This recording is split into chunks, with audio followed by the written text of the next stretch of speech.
اعوذ باللہ من الشیطان الرجیم بسم اللہ الرحمن الرحیم عزیز طلباء و طالبات السلام علیکم ورحمۃ اللہ وبرکاتہ۔ ساتویں جماعت کے لیے اردو کا درس پیش ہے۔ کل سے ہم نے پیارے بچوں نیا درس شروع کیا ہے۔ درس کا نام ہے شری رام چندر جی۔ تو کل ہم نے ایک دو پیراگراف کی پڑھائی کی، تو آج ہم آگے بڑھ رہے ہیں۔ تو سب سے پہلے پیارے بچوں میں آج کے درس کی بلند خوانی کروں گا۔ اس کے بعد جو اس میں نئے الفاظ ہیں ان کے معنی آپ کو بتائیں گے، اور پھر اس کو ہم یہ سیاق و سباق اس کا دیکھیں گے، اس کی تشریح ہم کریں گے، اس کا معنی اور مفہوم سمجھیں گے۔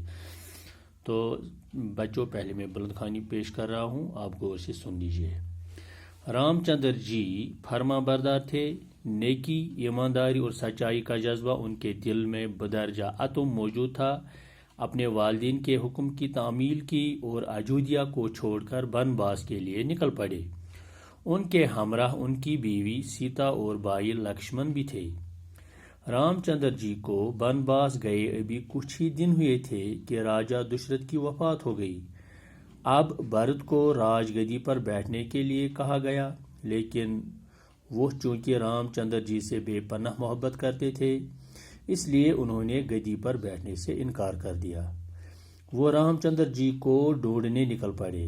رام چندر جی اپنے باپ کا حکم پورا کرنا چاہتے تھے، اس لیے انہوں نے بھرت کی فرمائش ٹھکرا دی اور اجودھیا واپس آنے سے انکار کر دیا۔ بھرت کو مایوسی ہوئی۔ بھرت رام چندر جی کی کھڑاؤں اپنے ساتھ لائے اور انہیں گدی پر رکھ کر رام چندر جی کے نام سے راج کرنے لگے۔ تو پیارے بچوں، یہ آج کے سبق کی بلند خوانی ہوئی۔ تو اب ہم اس مذکورہ سبق میں جو نئے الفاظ آئے ہیں ان کے معنی ہم ڈھونڈ نکالیں گے، سمجھنے کی کوشش کریں گے۔ تو ایک لفظ ہے فرما بردار۔ فرما بردار ہو گیا وفادار، جس کو ہم انگریزی میں اوبیڈینٹ کہتے ہیں، اوبیڈینٹ۔ فرما بردار، وفادار، ماں باپ کا ماننے والا۔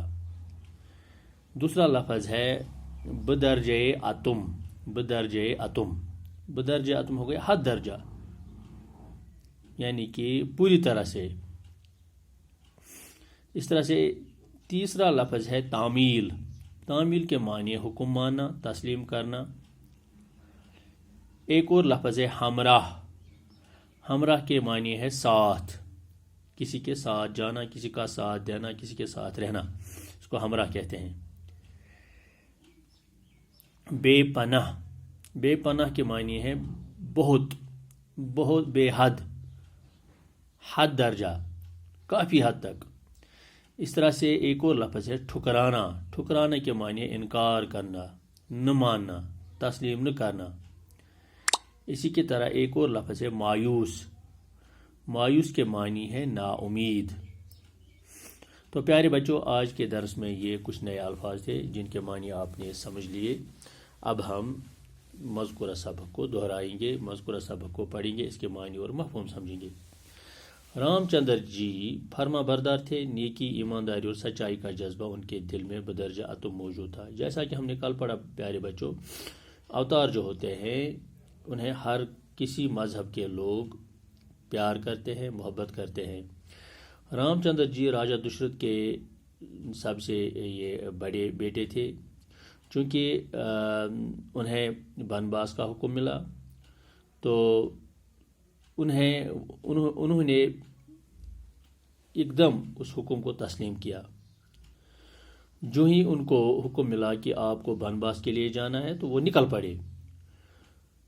لیکن ان کی بیوی جو تھی وہ ان کے ساتھ نکل گئی۔ ان کی بیوی کا نام سیتا تھا، اور اس کا بھائی لکشمن جو تھا، لکشمن بھی ان کے ساتھ نکل پڑا بنواس کی اور۔ 14 برس کا بہت یہ ایک بڑا وقفہ ہوتا ہے۔ 14 برس کی زندگی گزارنے کے لیے انہوں نے بنواس کا رخ کیا۔ تو رام چندر جی جب بنواس گئے، جنگل چلے گئے 14 برس کی طویل زندگی گزارنے کے لیے، تو کچھ ہی دنوں بعد اس کے باپ راجا دشرت وفات پا گئے۔ چونکہ جو کیکئی جو تھی، جس کا جو یہ مقصد ہی تھا کہ اس کا بیٹا بھرت جو ہے وہ اس رام چندر جی کی جگہ پر گدی پر بیٹھے گا، چونکہ رام چندر جی خود تو بنواس چلے گئے، اس طرح سے کیکئی کی جو چاہت تھی وہ پوری ہو گئی۔ اس نے اپنے بیٹے اس بھرت کو گدی پر بیٹھنے کو کہا۔ تو یہ بھرت جو تھا اس کو اپنے بڑے بھائی یعنی کہ رام چندر جی سے بے پناہ محبت تھی، بہت محبت تھی۔ بھائی آپس میں بہت پیار کرتے تھے۔ اس کی ایک مثال یہ بھی ہے کہ لکشمن اس کے ساتھ چلا گیا، جنگل ہی چلا گیا۔ تو چونکہ اس سے بھرت بہت چاہتا تھا اپنے بھائی رام چندر جی کو، اس لیے انہوں نے انکار کر دیا۔ اس نے کہا کہ یہ کیسے ممکن ہو سکتا ہے کہ بڑا بھائی جنگل میں رہے اور چھوٹا بھائی گدی پر بیٹھے۔ تو اس نے کیا کیا، وہ ایک دم جب اس سے یہ حکم ملا کہ آپ تخت پر بیٹھو، تو اس نے تخت کو ٹھکرایا اور جنگل کی راہ لی، اپنے بھائی کو ڈھونڈنے نکلا، رام چندر جی کو ڈھونڈنے کے لیے نکل پڑا۔ تو رام چندر جی اپنے باپ کا حکم پورا کرنا چاہتے تھے، ان کو حکم ملا تھا، اس لیے وہ چلے گئے تھے جنگل۔ جب بھرت ان کے پاس پہنچ گئے بنواس، تو بھرت نے فرمائش کی کہ آپ تخت پر بیٹھے، تخت سنبھالے، باپ کی جگہ بیٹھے۔ لیکن رام چندر جی اتنے لاڈلے تھے، اتنے وفادار تھے، اتنے وعدے کے پکے تھے، اس نے تخت ٹھکرایا اور بنواس میں رہنے کو ترجیح دی اور واپس آنے سے انکار کر دیا۔ بھرت بہت مایوس ہوا اپنے بھائی کا یہ سن کر کہ وہ تخت پر نہیں بیٹھے گا، کیونکہ اس کو اپنے باپ کا وعدہ پورا کرنا ہے۔ تو وہ واپس آ گیا، بھرت واپس آ گیا۔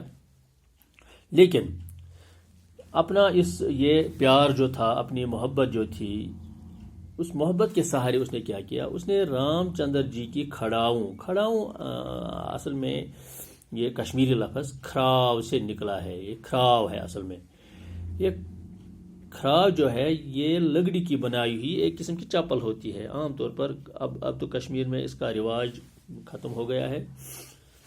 10-20 برس پہلے یہ رواج تھا کہ سردیوں میں یہ لوگ کھڑاؤ پہنتے تھے، لکڑی کی بنائی ہوئی ایک چپل ہوتی تھی، اس میں وہ رسیاں لگاتے تھے، جس پہ وچھان چپل اس پہ وگہ آسان چھ، تو اتھے پٲٹھۍ ٲسۍ تتھ کھراے لاگان، رز گاسہٕ رز ٲسۍ لاگان وگو بدلہٕ، تو یہ اتھ ٲسۍ أکِس کھراے نیران 2-4 ؤہری تہِ، چونکہ غربت تہِ ٲس تو اس لیے ٲسۍ لوٗکھ پسند کران پتہٕ یِم چیز۔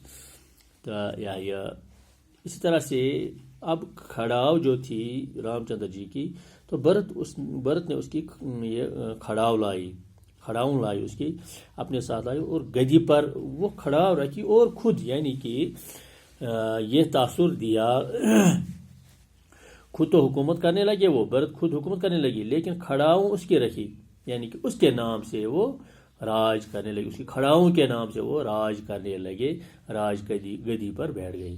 تو یہ ہے، اس سے ہمیں یہ پتہ چلتا ہے کہ ان بھائیوں کو آپس میں اگرچہ وہ ایک ہی ماں کے بطن سے نہیں ہوئے تھے، الگ الگ ماؤں سے یہ تھے، لیکن پھر بھی ان میں جو بے پناہ محبت تھی، اس محبت سے ہمیں پتہ چلتا ہے کہ بھرت نے کس طرح سے اپنے بھائی کے کھڑاؤ لائی اور تخت پر رکھی اور خود حکومت کرنے لگے۔ تو انشاءاللہ بچوں کل اس سے ہم آگے بڑھیں گے۔ وما علینا الا البلاغ المبین۔